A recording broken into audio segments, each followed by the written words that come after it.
नमस्कार, मैं मीनू एमएस देव दिशा में आपका स्वागत करती हूँ एक वीडियो के साथ में अपने यूट्यूब चैनल पे।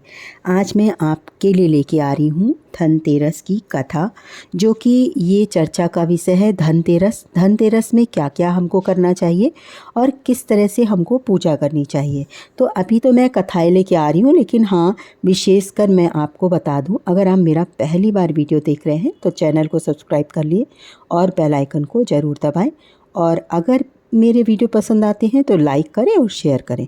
तो अब मैं आपको बताने जा रही हूँ कि धनतेरस में हम सामान तो ख़रीदते हैं, बहुत धूमधाम से अपना त्यौहार मनाते हैं, लेकिन हमको मुहूर्त का विशेष ध्यान रखना चाहिए सामान खरीदते समय।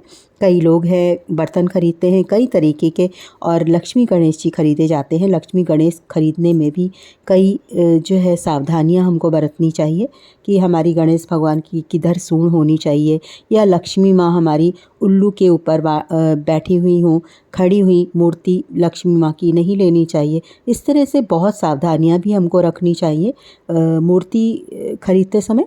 और इसी तरह से हम अपने धनतेरस की पूजा करते हैं। धन्वंतरी जयंती, धन्वंतरी जी की पूजा भी होती है उस दिन, और उस दिन जो है उनके निमित्त भी एक दीपदान करना चाहिए। और हम दरवाजे पे भी दीपदान करते हैं, और पितरों के निमित्त भी एक दीपदान नाली के पास में जलाया जाता है। और नरक चौदस के दिन वो मैं आपको दूसरे वीडियो में बताऊंगी। और ये धन्वंतरी जयंती तथा धनतेरस के दिन सायंकाल भगवान धन्वंतरी का पूजन किया जाता है। आटे की चुटकी लेकर साफ शुद्ध जगह चौका पूर के चौक पूरी जाती है, यानी कि आप कलश के रूप में या स्वास्तिक बना दें, या फिर चार खाने की तरह से जो चौक पूरी जाती है उससे आप जो है वो स्थापित कर सकते हैं। फिर फल पुष्प चंदन धूप दीप से भगवान धन्वंतरी की पूजा की जाती है। उन्हें पंचामृत फलों के एवं मिष्ठानों का भोग लगाया जाता है। इस दिन धन्वंतरी वैद्य समुद्र से अमृत का कलश लेकर प्रकट हुए थे। उन्हीं के आगमन की स्मृति में इस पर्व को धन्वंतरी जयंती या धनतेरस के रूप में जाना जाता है। वैद्यराज धन्वंतरी भगवान विष्णु के स्वरूप हैं। ये आयुर्वेद चिकित्सा के जन्मदाता हैं तथा वैद्य समाज द्वारा पूजित हैं। यह वैद्यों का तथा आयुर्वेदिक शिक्षा, चिकित्सा तथा निर्माण संस्थानों का प्रमुख पर्व है। तो इस दिन बहुत धूमधाम से हम धनतेरस का पर्व मनाते हैं। तो इसकी कथा भी मैं लेके आई हूँ, तो आप वीडियो के अंत तक जरूर रहिए। और धनतेरस को जो भी सामान खरीदिए वो मुहूर्त में खरीदिए। क्या शुभ होता है वो मैं दूसरे वीडियो में आपको बताऊंगी, क्या क्या हमको लेना चाहिए। तो धन्वंतरी जयंती की कथा मैं आपको एक पहली सुना रही हूँ। इसकी कथा में वो थोड़ी सी लंबी है, तो आप अंत तक रहिएगा। उसके मैं छोटी दीपावली की भी कथा सुनाऊंगी, क्योंकि कोई भी पर्व होता है हमको कथा ज़रूर सुननी चाहिए। तो ये कथा मैं आपको सुनाने जा रही हूँ धन्वंतरी जयंती की। बोल कृष्ण कन्हैया लाल की जय। अत्यंत प्राचीन काल का आख्यान है कि एक दिन भगवान विष्णु लक्ष्मी जी के साथ मृत्यलोक में विचरण कर रहे थे। एक स्थान पर कुछ सोचकर भगवान विष्णु जी ने लक्ष्मी जी से कहा, तुम तब तक यहीं पर बैठो जब तक मैं ना लौट आऊं। मैं कुछ कार्यवश कहीं जा रहा हूँ। ध्यान रखना कि तुम दक्षिण दिशा की ओर बिल्कुल ना देखना। इतना कहकर भगवान विष्णु स्वयं दक्षिण दिशा की ओर चले गए। लक्ष्मी जी विचार करने लगी, अहो भगवान विष्णु ने मुझे तो दक्षिण दिशा की ओर देखने से मना किया है, पर स्वयं तो दक्षिण दिशा की ओर गए हैं। इसमें अवश्य ही कोई रहस्य है। मन में ऐसा विचार कर लक्ष्मी जी दक्षिण दिशा की ओर ही देखने लगी। दक्षिण दिशा की ओर देखते हुए लक्ष्मी जी ने बड़ा ही सुंदर सा एक पीली सरसों का खेत देखा। पीली सरसों का सुंदर खेत देखकर लक्ष्मी जी ललचाईं और उठकर उस खेत में पहुंच गई तथा पीली सरसों के उस खेत में जाकर अपना श्रृंगार करने लगी। इसके बाद लक्ष्मी जी सरसों के खेत से कुछ और आगे बढ़ी तो उन्हें गन्ने का एक खेत दिख पड़ा।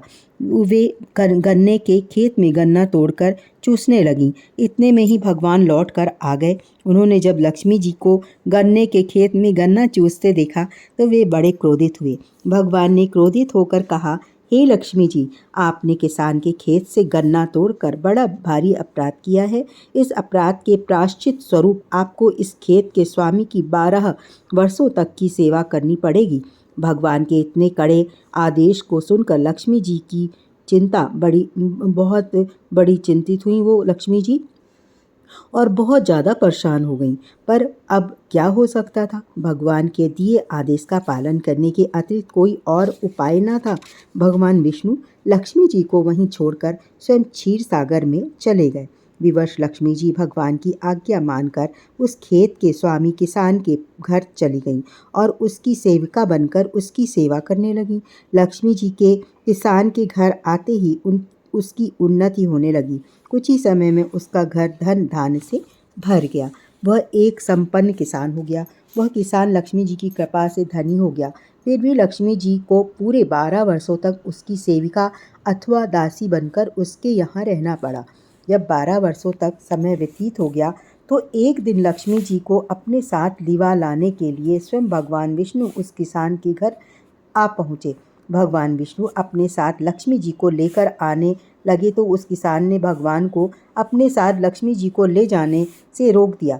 जब भगवान ने देखा कि किसान किसी भी तरह लक्ष्मी जी को उनके साथ जाने देने के लिए राजी नहीं है, तो उस किसान से भगवान ने कहा, तुम सब परिवार जाकर गंगा स्नान कर आओ। गंगा स्नान के समय तुम इन 4 कौड़ियों को गंगा जी में छोड़ देना। जब तक तुम लौट कर नहीं आओगे तब तक हम तुम्हारे यहाँ ही रहेंगे। इस बात का मैं वचन देता हूँ। भगवान पर विश्वास करके किसान सपरिवार गंगा स्नान करने चला गया। गंगा जी में स्नान करने के बाद जैसे ही वह किसान भगवान की दी हुई 4 कौड़ियाँ गंगा जी में छोड़ने लगा, वैसे ही गंगा जी के जल में 4 हाथ प्रकट हुए और वे 4 कौड़ियाँ ले गए। किसान ने जब यह चमत्कार देखा तो वह गंगा जी से कहने लगा, हे गंगा जी, कृपा कर यह तो बताइए कि आपके अंदर से ये 4 हाथ किसके निकले? इस पर गंगा जी बोली, ये 4 हाथ तूने देखे थे, ये मेरे ही हाथ हैं। परंतु यह तो बता कि मुझे भेंट करने के लिए ये जो 4 कौड़ियाँ तू लाया था, तुझे किसने दी थी? इस पर किसान बोला, हे गंगा मैया, मेरे घर 2 नए प्राणी आए हैं। एक स्त्री दासी कार्य करने के लिए बहुत पहले से आकर रह रही है, पर उसे लिवाने जो पुरुष आया है वह आज ही आया है और उसी ने मुझे ये कौड़ियाँ दी हैं। किसान की बात सुनकर गंगा मैया जी बोली, तेरे घर पर जो स्त्री पहले से रह रही है वह स्त्री स्वयं धन की देवी लक्ष्मी जी हैं और जो पुरुष आया है वह स्वयं विष्णु भगवान जी हैं। मेरी सलाह मानकर तू लक्ष्मी जी को अपने घर से कभी भी न जाने देना, अन्यथा तू पहले की तरह गरीब हो जाएगा। गंगा जी से सारी बात जानकर वह किसान अपने घर आया और विष्णु भगवान से लक्ष्मी की ओर संकेत कर बोला, मैं इनको अपने घर से कभी भी नहीं जाने दूंगा। इस पर किसान को समझाते हुए भगवान विष्णु कहने लगे, लक्ष्मी जी से कुछ गलती हो गई थी, उसी दोष के कारण मैंने इनको 12 वर्षों तक तुम्हारे यहाँ रहने का दंड दिया था। अब दंड के 12 वर्ष पूरे हो चुके हैं, अतएव लक्ष्मी जी को अब तो जाना ही पड़ेगा। पुनः हट करते हुए किसान कहने लगा, मैं इनको लक्ष्मी जी किसी भी हालत में नहीं जाने दूंगा। किसान की बात सुनकर भगवान विष्णु हंसने लगे। उन्होंने हंसकर किसान को समझाते हुए कहा, लक्ष्मी जी बड़ी चंचल हैं, वे सदा सर्वदा किसी एक स्थान पर स्थिर होकर रह ही नहीं सकती। इनके रहने का समय है और उस समय की भी सीमा है। तुम तो क्या हो, तुमसे भी कई गुने शक्तिशाली व्यक्ति भी अपने यहाँ लक्ष्मी जी को सदा के लिए रोक कर नहीं रख पाए। भगवान के इस प्रकार समझाने पर भी वह किसान नहीं माना और हट पर अड़ा ही रहा। वह बोला, मैंने सब जान लिया है, मुझे गंगा जी ने बता दिया है कि आप कुछ भी कहिए, मैं लक्ष्मी जी को अपने यहाँ से जाने नहीं दूंगा। किसान का हट देखकर लक्ष्मी जी उससे बोली, हे किसान, यदि तुम मुझे अपने यहाँ रोकना ही चाहते हो तो मेरी बात सुनो। कल धनतेरस है, अतएव कल के दिन तुम अपने घर को लीप पोत कर साफ करना। फिर साफ सुथरे घर में रात्रि के समय तुम घी के दीपक जला कर रखना। उस समय मैं तुम्हारे घर पर आऊँगी, तब तुम मेरी पूजा करना। मैं तुम्हें आँखों से तो दिखाई नहीं पड़ूंगी, पर तुम मेरे ऊपर विश्वास करो कि तब मैं तुम्हारे यहाँ आ जाऊंगी। लक्ष्मी जी की बात सुनकर किसान ने उन्हें हाथ जोड़कर प्रणाम कर कहा, जैसी आपकी आज्ञा मैं वैसा ही करूँगा। किसान के ऐसा कहते ही लक्ष्मी जी विराट विराटाकार होकर दशों दिशाओं में फैल गईं और भगवान विष्णु देखते रह गए। दूसरे दिन किसान ने सब कुछ लक्ष्मी जी के कथा अनुसार ही किया। इस पर उस किसान का घर और भी धन धान्य से भर गया। इसके बाद तो वह किसान प्रतिवर्ष इसी प्रकार भक्तिभाव से नियमित रूप से लक्ष्मी जी की पूजा करने लगा। उसने कभी अपना क्रम भंग नहीं किया। वह जीवन भर लक्ष्मी जी की पूजा करता रहा और लक्ष्मी जी की कृपा से उसका घर भी सदैव ही धन धान्य से भरपूर बना रहा। उसको देखकर कुछ और व्यक्तियों ने उससे पूछा तो उसने सारी बात बता दी। इस पर अन्य व्यक्ति भी लक्ष्मी जी की किसान की ही तरह से पूजा करने लगे।